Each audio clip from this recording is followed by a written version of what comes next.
Back, Cupid's crew. We have such an exciting week because not only are we joined by an amazing guest, but we are also going to talk about one of the most iconic rom-coms of all time. So I'm super excited to just kind of get into it, starting with our guest. We reached out to Liana because on her Instagram, if you follow her, she talks in such great depth and detail about books and how they come to life, and also she talks about movies and TV shows, so we thought that she would be great for the movie that we chose today. But before we reveal the movie, I wanted to see if Liana, if you had 2 seconds just to kindly introduce yourself to our Cupid's crew, and we'd love to hear directly from you on more about your Instagram page.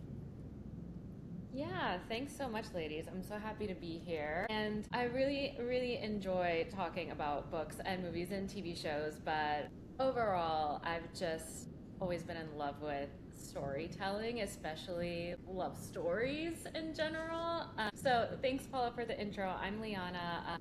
My Instagram is Lily Gets Literary, and I also run a book club out of New York City called Connect Her New York City, which I started about a year and a half ago, and then I just realized that there were so many more people that wanted to talk about books and also specifically book adaptations and were interested in TV shows and movies. And I'm sure you've seen all over social media, we're getting a new adaptation every single day. So yeah, I love talking about it, and I also have the acting background, so it's something that's always been very close to my heart. Thank you so much. And that's kind of a perfect segue. So, drum roll, if you please. We decided to talk about Clueless today, and very much thanks to Liana and her choice. And so, Liana, do you want to kind of tell our viewers, because I honestly didn't know that this was also loosely based off of a book, but which book Clueless is loosely based off of?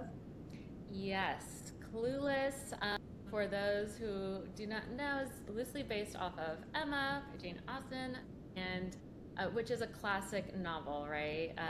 Classic lit. And I think many people, if they watch Clueless, they would think maybe it's just an original story. I clearly, before I even read Emma, I had watched the movie and never thought twice about it being an adaptation. But I also think that's something beautiful that social media has done for us, is also just bringing classic literature to the forefront, and making sure also that people are not only consuming things such as movies and TV shows, but also, reading, being more media literate, and understanding these stories that have, I mean, it's been right over a century that it was written. To have it come to life in such a way that people can relate to, I think is beautiful. Yeah. Missy, did you I know? had you, Paula, once again, so in sync. Did you? I had no idea that this was based on a book. When I originally watched it for the first time, I was, oh, this is kind of original. This is cute. I could see why everyone loves it. And then getting the Emma synopsis and putting that in my mind, it made so much sense. And I really enjoyed the modern adaptation of it. And I think that goes along with all the other things that we've talked about when we did She's the Man, talking about Shakespeare being modernized. I mean, it really is just so ingenious and clever on these writers' parts to go back to classic literature from, super early on, 1600s or 1800s for Emma. I believe it was the 1800s, and just be like, let's modernize this. That is so cool. Yeah, I couldn't agree more, Missy. And I think that on the previous shows, we've also just talked about how we take it for granted as viewers until we kind of know these fun spill the popcorn facts. And it makes so much more sense because Clueless did so well in terms of not just the box office and the amount of money that it made, but even just relevancy and how it's been applicable to even today. And I was watching this interview that Alicia Silverstone did with Vogue about how she didn't realize how much of an influence this movie would have on fashion. But that time period, I didn't know that it was just right off the bat of the whole Nirvana wave. And she said that even herself, she didn't care about fashion. And so she didn't even get the point of why she needed 64 outfits for this movie, but said that she realized now, looking back, it was such a turning point for fashion. So before we go even deeper, I wanted to just make sure that we told our Cupid's crew more about the movie in case they haven't watched it. And if you haven't watched it, I'm so jealous because you'll be able to watch it for the first time. And it is free right now on YouTube and Pluto TV. So It's also on Netflix. oh, yes. As of this month, I think it's on Netflix. If you do want a free version, it's on Pluto TV and YouTube TV. But Clueless is a 1995 teen comedy film about Cher Horowitz, a rich and popular high school girl living in Beverly Hills. Loosely based on Jane Austen's novel Emma, the movie follows Cher as she plays matchmaker for her teachers, gives a new student a makeover, and learns valuable lessons about her own life and love, according to IMDb, of course. But Missy, if you want to go through the amazing cast list, this was such a stacked cast as well. Yeah, we have Alicia Silverstone, Paul Rudd, who does not age, Brittany Murphy, R.I.P., Stacey Dash, and Donald Faison. And just for our viewers, and I think for me as well, I just want to give the synopsis of Emma just so that we can have that frame of reference for right now, if you guys don't mind. I know, Leana, you probably know at the back of your hand, but I'm just going to read it quickly. Jane Austen's 1815 novel Emma follows Emma Woodhouse, a rich, clever, and self-satisfied young woman in England who fancies herself a matchmaker. Her misguided meddling in the romance of her friend Harriet Smith leads to constant social blunders, a stern reprimand from her neighbor Mr. Knightley, and her final realization that she loves Mr. Knightley herself. So, yeah. And I never read Emma in school, but I've heard really good things. Leana, have you read Emma? Years ago when I was in AP English in high school, so it's been a long time. But because I was taking an advanced English lit class, we read a lot of classics. We also read The Scarlet Letter, which, if you've watched Easy A, is also another loose adaptation. And then in college, I read a lot of Shakespeare and also played in plays that were theatrical releases of modern retellings of Shakespeare.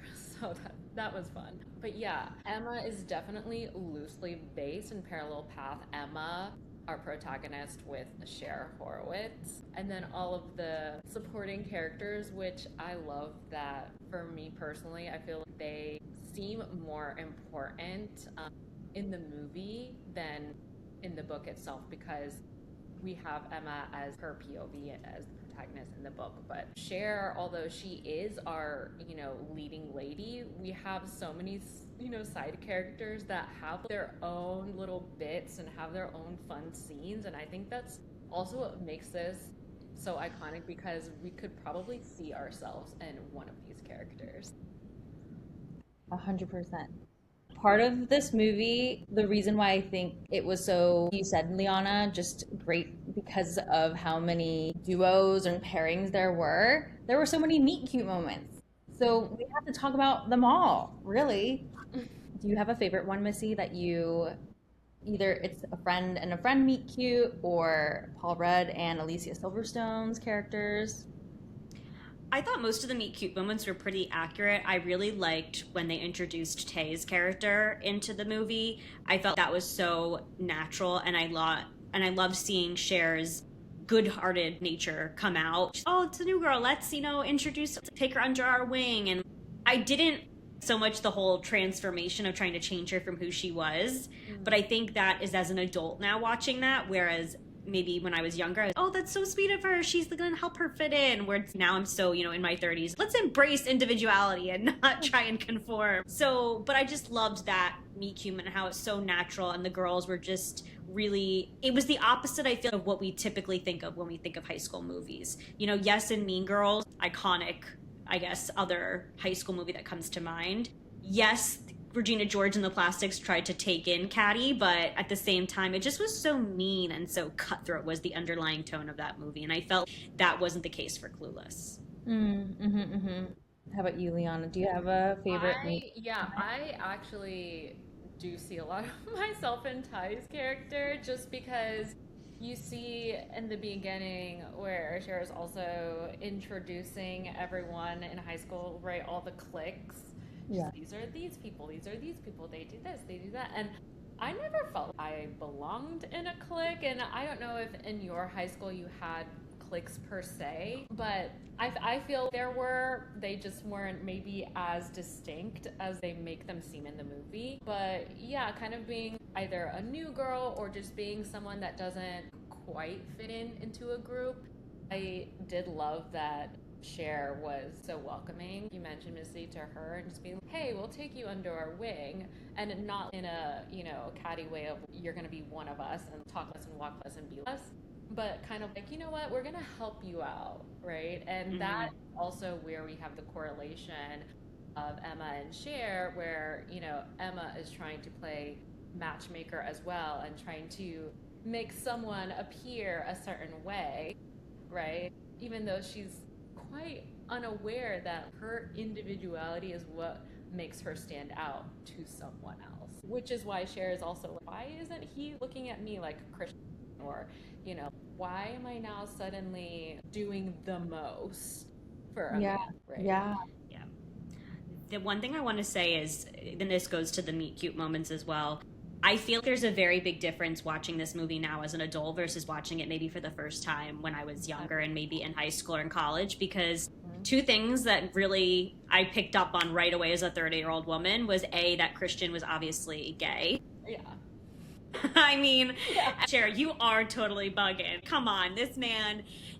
But to be fair, it wasn't overly obvious. It was not. I feel there were ways it could have been more obvious. They could have easily thrown out, different things, but I felt it was subtly obvious, if that makes sense to you guys. And then the second thing that really irked me about the whole movie when I was younger, and I think it's because I had a stepbrother, I did not that Cher fell in love with her stepbrother. It really irked me and grossed me out. However, rewatching it now and understanding more, and I think paying attention more to the plot and everything, I get, okay, they weren't really step siblings. They didn't grow up together. They weren't in the same house, married. It wasn't too close a relationship. So I think that for the longest time turned me off to this movie and wanting to rewatch it because I had that association with it. However, watching it now, I was, okay, you know what? They're really so opposite and they really don't know each other. I'm kind of okay with it. And I think the way that they introduced that meet cute moment of them kind of hanging out in the kitchen, acting brother and sisterly, but really they have nothing in common and don't really know each other was really cute.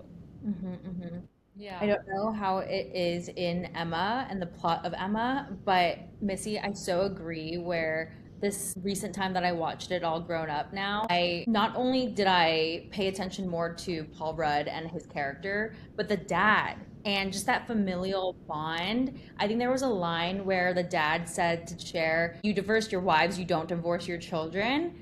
And just more of those familial ties made me appreciate how Cher at the end of the day also comes from a very wholesome background in that sense. I know she's very materialistic, and I think Alicia Silverstone in an interview also said she thought that reading the script for the first time, Cher came off as very materialistic and she didn't really love it at first, but then she actually fell in love with the script more because of the Cher taking care of her dad element, which this recent time that I watched it totally also made me feel, oh, there are bigger pillars of this movie. And I think it's also because I knew this recent time that I watched it that it was based off of Emma, which I'm sure Jane Austen's all about family, Pride and Prejudice, etc. So how about you, Leana? Did you have anything where you realized watching it recently, wow, that was a big stark difference from when you watched it when you were younger? When did you watch Clueless? Yeah, 100%.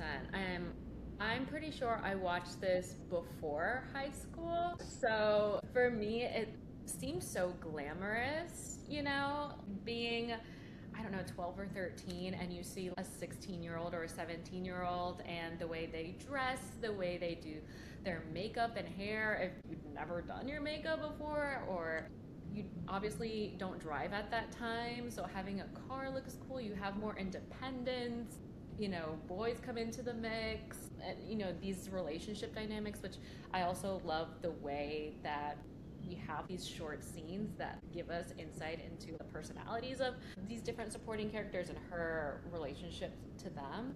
But yeah, going back to Paul Rudd's character as the stepbrother, I was totally oblivious to that when I was younger. I was just like, oh, there's so much tension and there's flirty banter, and this is just fun and entertaining. And I think also when talking about books and tropes, the enemies to lovers type of trope, there's the stepbrother trope, of course, but yeah, seeing now that playing out on screen and also just differentiating it completely from the book, right? Just seeing it play out and seeing how natural it kind of came to them and just seeing it for what it was, not seeing them as step siblings. I think now in my 30s, and also understanding Emma, also understanding where they were trying to take this trope, just the dynamics of their relationship, I was okay, taking the whole stepbrother thing, out of my head, putting that aside. I really loved the dynamic because they were so opposite. Right. I'm glad you said that, because for me right now, one of my favorite tropes is grumpy and sunshine. Those opposites attract, and I know that's super popular right now too in the BookTok world with all of these different authors coming out and making waves. And so you could clearly tell that he was the grumpy character and she was just radiated sunshine. Besides her blonde hair and her positive attitude, I mean, her wardrobe screamed, especially the yellow iconic outfit. I think everything about them was just so opposites, and then slowly seeing bits and pieces of them realizing, you know what, she's really not that bad, she actually does have some substance, and then her realizing, you know what, he makes a little bit of sense. It's the breadcrumbs and then the final reveal. It just made it all so worth it at the end. And I think that just was a perfect way when I'm reading a grumpy to sunshine book and I like to see the little nuggets and then see the explosion kind of happen at the end. I really enjoyed it as a reader and as a viewer. Yeah, it's almost that slow burn that you don't expect, you don't see it coming, but they continue to drop hints and they continue picking up those breadcrumbs, you say. And this was also, directed and written by a woman too. So, that also says a lot about giving Paul Rudd's character substance, right? And then being like, well, actually, she's not so bad. And then to make a point about the costuming also, this was fairly lower budget, I would say, for that time in the 90s. And I did hear an interview with the costume designer, and she said that she really had to scramble. They gave her a humble portion of the budget, but she had to go to so many different thrift stores to find a lot of the outfits. And it's funny that, her, Cher, and Alicia Silverstone's costuming now is so iconic. That wardrobe is, played out. You see it during Halloween, especially costume parties. And then he's so neutral and drab, So it's just, I love seeing that contrast because that was definitely on purpose. I love hearing the professional language from you both in terms of the BookTok world and just all these tropes, because I'm not as savvy about that terminology. So just hearing you both be such experts about that is so fascinating. But a fun spill the popcorn fact actually for that iconic outfit, and Leana, as you mentioned, because they had a very humble budget, I think that the fashion coordinator for Clueless mistakenly cited that the yellow outfit was Dolce & Gabbana in an interview once. And then ever since then, people were confused and thought that that outfit was Dolce & Gabbana, but actually it wasn't Dolce & Gabbana. But a lot of people think it was. And that was just something that I thought was interesting because I didn't know that. Because this movie, I mean, it screams 90s nostalgia and 90s fashion when you look at it. And that's, what a lot of people also have come to see it as when they think of the high school fashion of the 90s. Did you have a favorite outfit? I have so many, but I think the one that I would see myself wearing the most is probably Dion's outfit, that she has the white Peter Pan collar with the red dress. That just seems something I would wear, and that's in my color palette. I also really love Ty's heart sweater and corduroy mini. I could see myself wearing that. I'm not as bold and can't wear that yellow, even though I have worn it for a 90s bar crawl. I cannot wear that every day. But yeah, how about you guys? It's so funny. I love bold colors, but same way, I don't know that I can pull that off.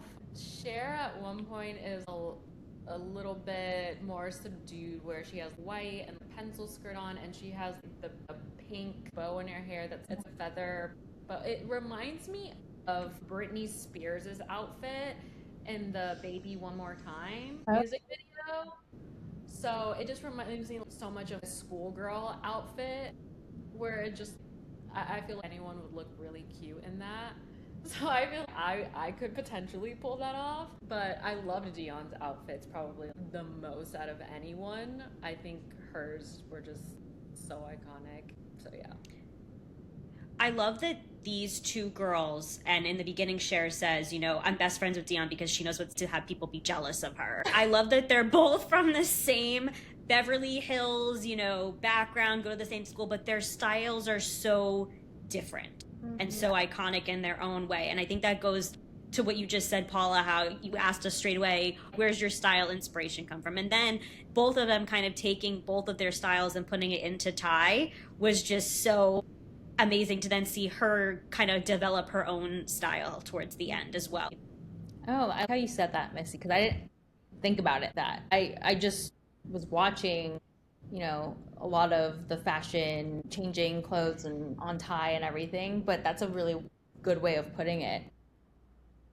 Yeah. And mind you, she's also not wealthy, Cher and Dion, No, she's not, but she, especially the plaid outfit she wears at the end when she says the iconic line to Cher, well, you're a virgin and can't drive. That exudes, wealth, but it could also look really cheap. But I think in the way that it was all presented and put together was really, just really iconic. I can't even believe that was a line and people got away with saying that. Yeah. Which reminds me of something I want to say, which was an undertone throughout the movie, and then I think it came out towards that line. They're supposed to be 16, right? That was, because she obviously did not have her license yet. And in the beginning, when they're learning about Ty, and she goes, "Oh, I'm a virgin, don't worry." And then it becomes a topic at the diner or that restaurant as well. Virginity and sexuality. I was starting to think about this. I didn't lose my virginity until I was 18, and I had a serious boyfriend. Why is this so? I think it's just, and I know probably, Leana, you could talk about it. I'm sure you've seen Off Campus and you've seen all these crazy, amazing new adaptions that have come to light. It's just so crazy to see movies back then and how they touched the topic of sexuality and treaded very lightly. Whereas now we see shows Off Campus where there's an entire masturbation scene. You know what I mean? The dynamics are crazy. Yeah, I think back then it was a little risque to bring that up, but it was cool. Just the way in Grace smoking was cool as a 17-year-old, because I remember talking to my parents, we just smoked because it was cool, because we could do it, because we were at that age, or we were almost at age to do it. So I do feel also, because this movie touches on trends, I feel it's a pattern to touch on things that were cool, in a sense. And I think it was cool to have been with someone and done it, or done something and talk about it with your girlfriends, because that was a topic of conversation at the time. So I think now we've been there, done that, we've put it out in the open, and now obviously that's kind of snowballed into something else off campus. But even not off campus, I know The Life of the Walter Boys, The Summer I Turned Pretty, all of these shows that are popular from BookTok, or some that aren't from BookTok, you know what I mean? It's right. Even Elle, the prequel to Legally Blonde, yes, it wasn't sex, it was the first kiss that was talked about. That was I don't know if any of you saw Elle. I watched Elle, and that seemed to be a thread throughout the show. I haven't had my first kiss yet. And that show was supposed to be in the 90s, even though obviously it was made today. It just was funny. Just to confirm, are you saying that you were kind of surprised by how different the risque conversations were back then versus now, and how they were portrayed in movies then? I'm not surprised. It's the evolution. how Leana said smoking was the thing back then, and that made you look cool. Is it now to have a viral video and that made you look cool, and that's just the thing now? I just seeing how trends unfold and things, evolutionize. Yeah, I mean, you used to also see a lot more of these shows where they show everything, or they have, very sexual scenes and situations on platforms like HBO, right? HBO Max, Stars. And now we're seeing Prime open the doors, and Netflix, and all these other streaming platforms. Because also, I mean, the 90s and 2000s, you would go to the movie theater and you would have to show your ID if a movie was rated R. That was the thing. You would have to show your ID to make sure that you were 17, you were able to watch this movie. Now, you don't have to. You can just have a subscription and, go and watch it on whichever platform it's available, because now people have the rights. So, a distributor has the rights to it, and a producer can be like, well, if it's going to be cheaper on Netflix, let's do Netflix. Or, you know what? We have, these well-known actors now, and we know that our, Gen Z or millennials are going to be watching on Prime, so let's just put it on Prime. I have a question for you both. Do you think that if the 90s wasn't such a comeback right now, and the fashion and the trends and everything, do you think Clueless and some of these other movies wouldn't be so easy for Gen Z or the younger generations to want to watch?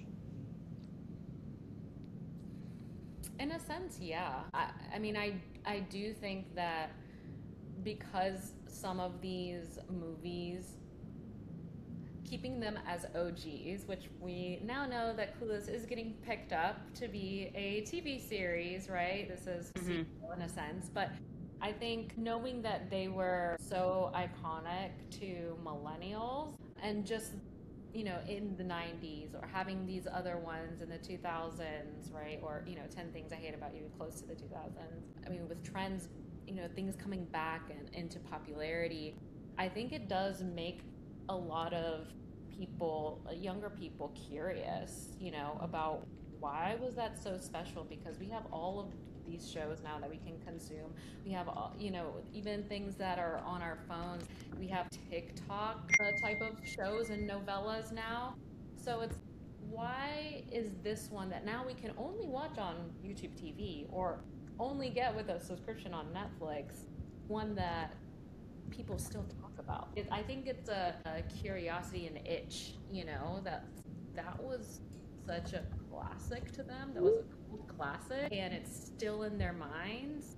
But we have so much that we can consume. I can't think of one off the top of my head that would be a classic 20 years from now.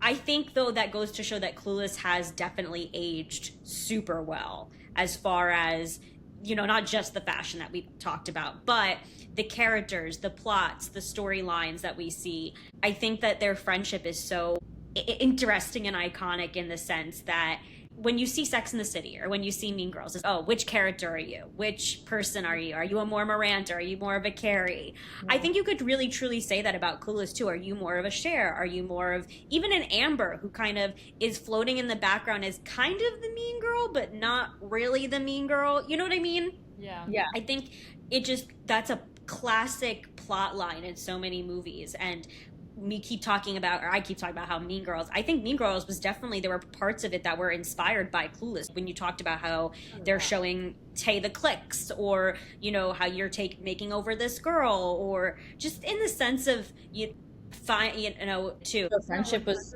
huge.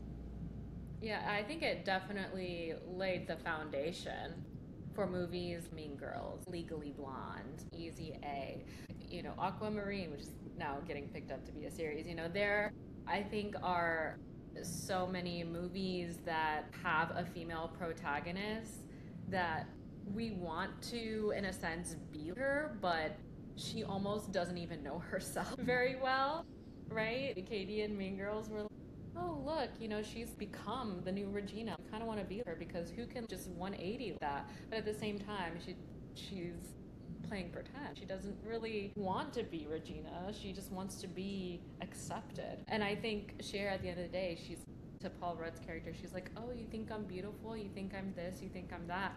And she's like, okay, so you think there's more than what meets the eye, is what you're saying. And then we see that too.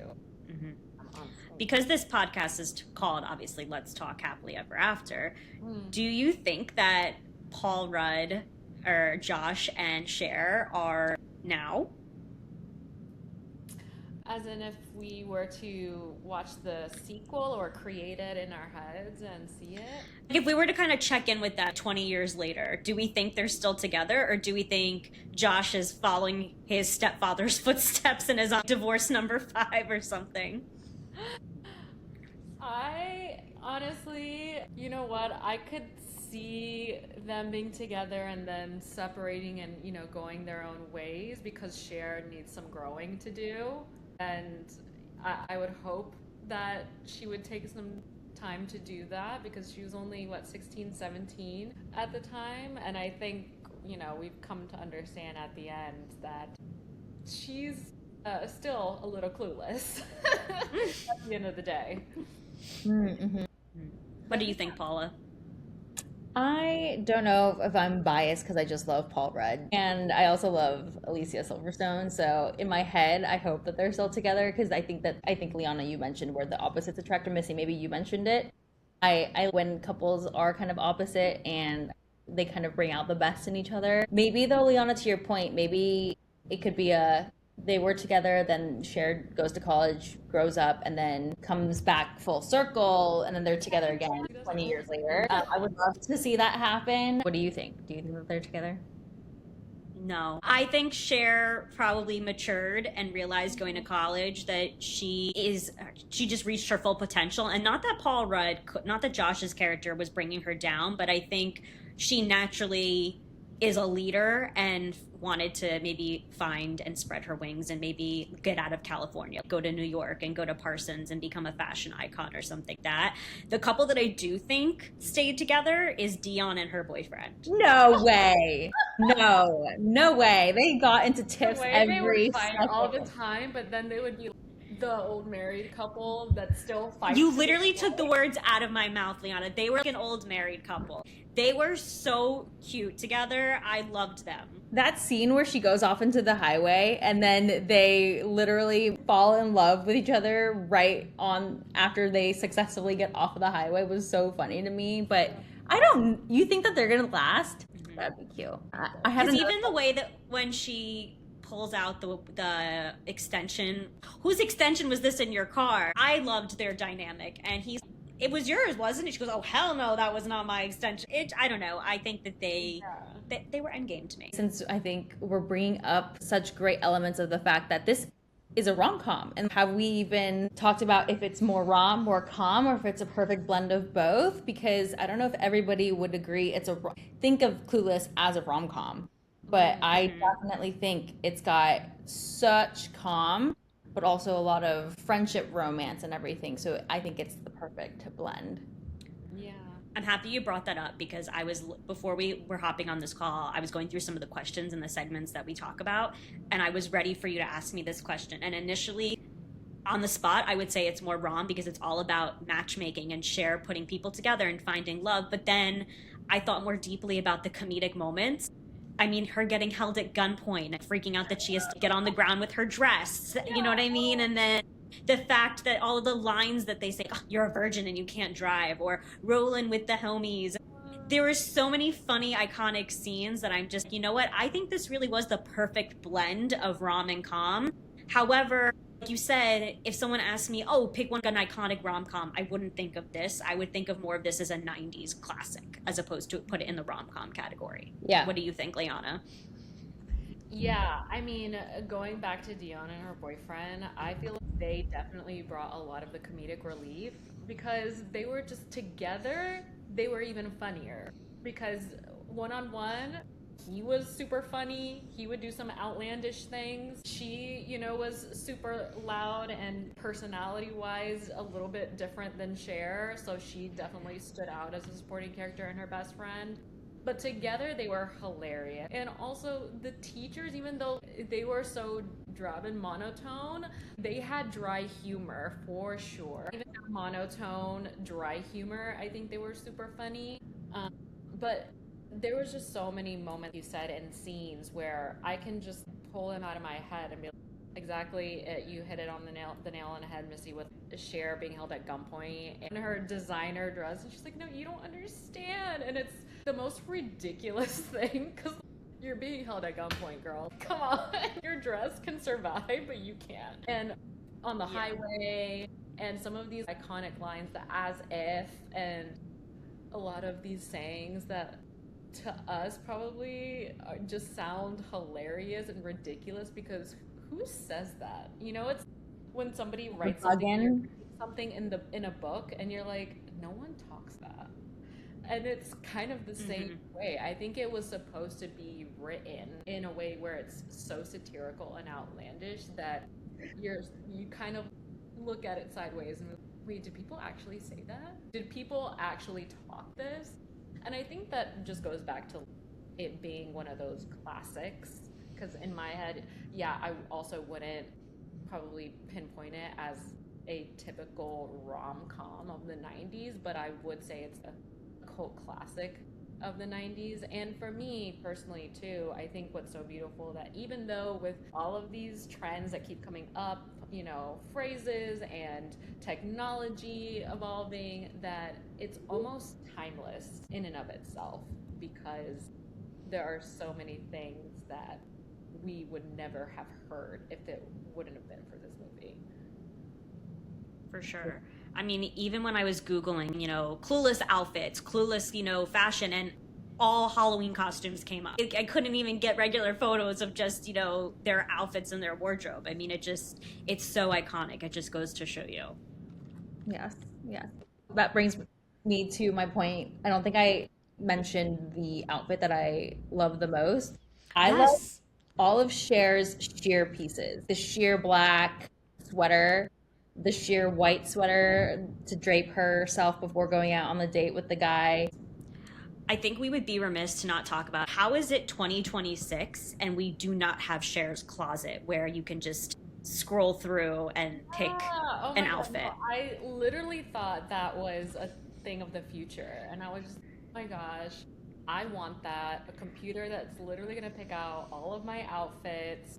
And I think it means something that some of these other movies from that time, even from the 80s, even think of Back to the Future or something like that, where they talk about flying skateboards and flying cars and things. You're like, oh, that's going to happen in 2025. And lo and behold, we're that year or past that year, and we still don't have that, you know? But I think that's another thing where it's they, I guess, predict some things that we would probably be remiss to, you know, not talk about. To have something that's so accessible seems just different than obviously what we have in our reality right now. So, yeah. I'm just really upset that we don't have that. I don't have that. I mean, maybe that is a technology and I just don't have the means for that technology in my wardrobe. I think it also goes to show that they, in a way, predicted loosely influencers and how brands are introduced in movies. Name dropping brands, there's a lot of product placement that you see these days in TV shows and movies, and sometimes it seems obvious and sometimes it doesn't. But Cher dropping her Calvin Klein dress, which is, you know, also what her dad called underwear, or you know, just having you know, them drop brand names and then talk about where they're going and what they're doing, you know, and who they're going with. That just seems almost something influencers of that time.